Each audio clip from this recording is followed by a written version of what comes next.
Halo, apa kabar semuanya? Jadi di Netflix lagi ada film yang judulnya Zombie 100 Bucket List of the Dead. Yang mana jujur aja aku sendiri baru tahu kalau ternyata ini merupakan film adaptasi dari sebuah anime yang judulnya juga sama. Jadi bisa dibilang film ini adalah versi live actionnya. Walaupun aku sendiri sempat ngecek untuk versi yang animenya, dan ternyata cuma ada 4 episode yang sudah rilis, yang di IMDb tertulis kalau harusnya satu season itu ada 12 episode. Jadi emang episodenya untuk versi yang animenya sendiri itu belum rilis semuanya. Dan itu menimbulkan pertanyaan, berarti apakah versi live action yang udah aku tonton ini tadi ada banyak perbedaan cerita dengan versi yang animenya? Atau justru nantinya di episode-episode di animenya yang akan rilis ke depannya ceritanya malah sama dengan versi yang live action, yang secara cerita kan udah ketahuan akan berakhir seperti apa. Nah jujur aja aku penasaran, itu kayak gimana? Apakah udah pernah terjadi sebelumnya anime yang episodenya belum rilis semua tapi udah dibikin versi live action? Karena aku sendiri sebenarnya nggak terlalu sering banget nonton anime yang sampai ngikutin industrinya gitu. Jadi mungkin kalau misalnya ada dari kamu yang berkenan, tolong kasih tahu ya. Karena aku beneran penasaran, itu harusnya kayak gimana gitu.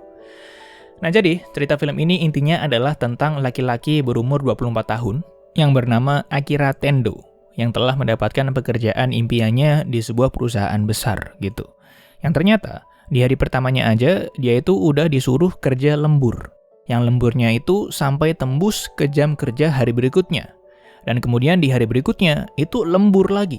Jadi sampai nggak pulang 2 hari berturut-turut, saking padatnya itu pekerjaan di perusahaannya yang baru.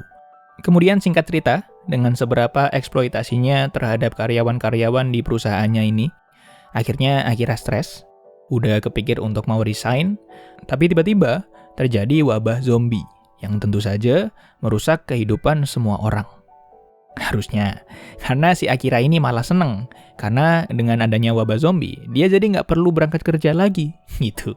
Dan akhirnya di tengah-tengah wabah yang sudah menyebar ini, dia memutuskan untuk melakukan hal-hal yang selama ini ingin dia lakukan.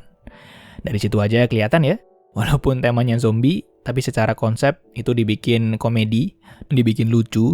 Sudut pandangnya yang harusnya dengan terjadinya wabah zombie adalah menegangkan, tapi di film ini enggak sama sekali. Bisa dibilang zombinya cuman kayak gimmick. Memang tetap menyeramkan dan tetap berbahaya, tapi secara keseluruhan aku nggak merasakan kehadiran mereka sebagai sebuah ancaman sama sekali. Apalagi dengan pengemasan filmnya yang memperlihatkan karakter utamanya yang menganggap wabah ini bukanlah sebagai sebuah ancaman, melainkan kejadian yang membawa kesenangan. Karena kan dia jadi nggak perlu kerja lagi. Jadinya aku sebagai penonton ya secara nggak langsung juga jadi terikut dengan sudut pandangnya si karakternya. Dan jadi nggak terlalu menanggapi serius terhadap kehadiran zombie-zombie di film ini. Nah tapi di luar itu aku tetap salut ya sama film yang menggunakan tema zombie, kemudian sepanjang film ada ratusan atau mungkin lebih zombie yang muncul. Karena ngebayangin seberapa repotnya persiapan hanya untuk satu adegan aja, itu ya ampun, belum makeup, belum kostum, koreografinya, belum lagi kalau ada salah-salah, karena kan nggak mungkin sekali take atau sekali ambil gambar langsung berhasil dapat yang diinginkan gitu kan.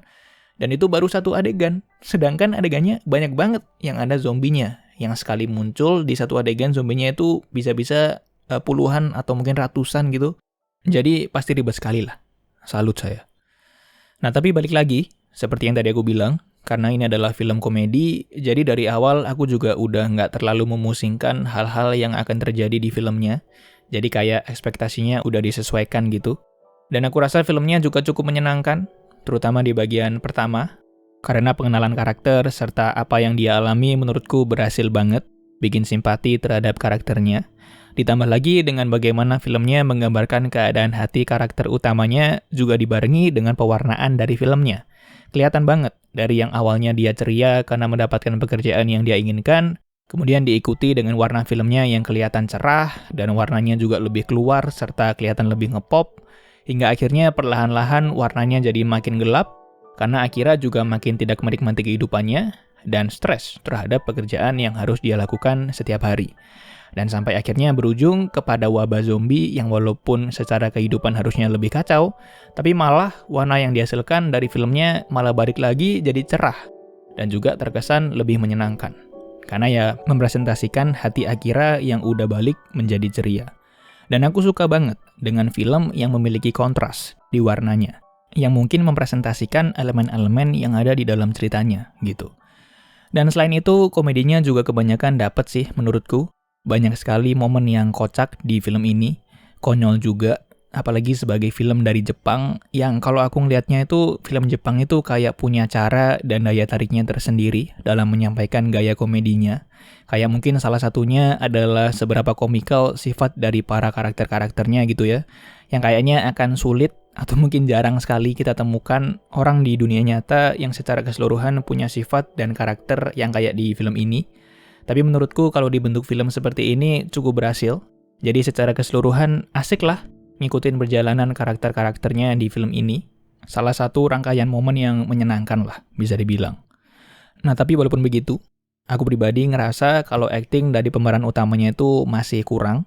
Yang kelihatan bagus hanya di ekspresi-ekspresi tertentu, terutama ketika lagi ketawa dan juga teriak, tapi sisanya kayak kerasa nggak jelek, tapi ya udah gitu, kayak nggak ada sesuatu yang spesial lah. Kemudian pemeran utamanya yang perempuan, yang memerankan karakter Shizuka menurutku bagus, yang meranin sahabatnya Akira yang bernama Sencho juga masih oke, tapi kayaknya justru yang kelihatan paling bagus aktingnya itu justru si Bapak Kosugi, atau bosnya Akira di perusahaan tempatnya dia kerja tadi. Karena itu orang, ngeselinnya beneran dapet banget ya. Ngeselinnya itu bikin sampai ngelihat mukanya aja itu udah males gitu ya. Yang otomatis juga tanda bahwa berarti perannya emang berhasil sebagai bos yang ngeselin gitu.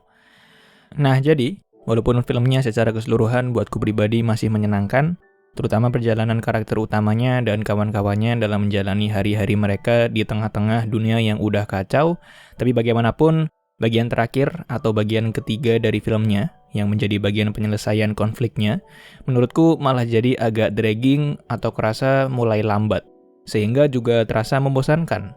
Terutama bagian di mana karakter utamanya, si Akira ini tiba-tiba berubah banget sifatnya. Yang mana memang filmnya berusaha menjelaskan untuk alasannya, tapi menurutku alasannya itu sendiri sangat bisa dibantah, dan juga nggak sejalan dengan perjalanan mereka yang diperlihatkan di sepanjang film sebelumnya, jadi kita nggak akan setuju dengan alasan yang dikasih oleh filmnya. Belum lagi hal-hal konyol yang terjadi, yang memang tadi aku sempat bilang kalau aku nggak akan mempermasalahkan hal-hal aneh di film ini, karena bagaimanapun ini adalah film komedi, tapi kayaknya di satu hal ini tuh kayaknya sudah terlalu konyol, dan sangat nggak masuk akal sama sekali. Dan supaya nggak terlalu spoiler, intinya bagian yang berhubungan dengan hiu. Itu nggak masuk akal banget menurutku. Dan jujur aja emang cukup mengganggu. Dan kemudian yang terakhir, aku sih nggak terlalu menjadikan ini sebagai suatu hal yang agak mengganggu gitu ya. Tapi penyelesaian masalahnya di bagian akhir, di mana akhirnya karakter Akira jadi balik lagi ke sifat aslinya, itu dilakukan dengan teknik ngobrol. Yang kayaknya juga emang udah cukup sering ya dilakukan di anime-anime yang lain, kayak misalnya Naruto gitu, itu kan udah banyak banget adegan yang pahlawannya mengalahkan penjahatnya dengan ngobrol.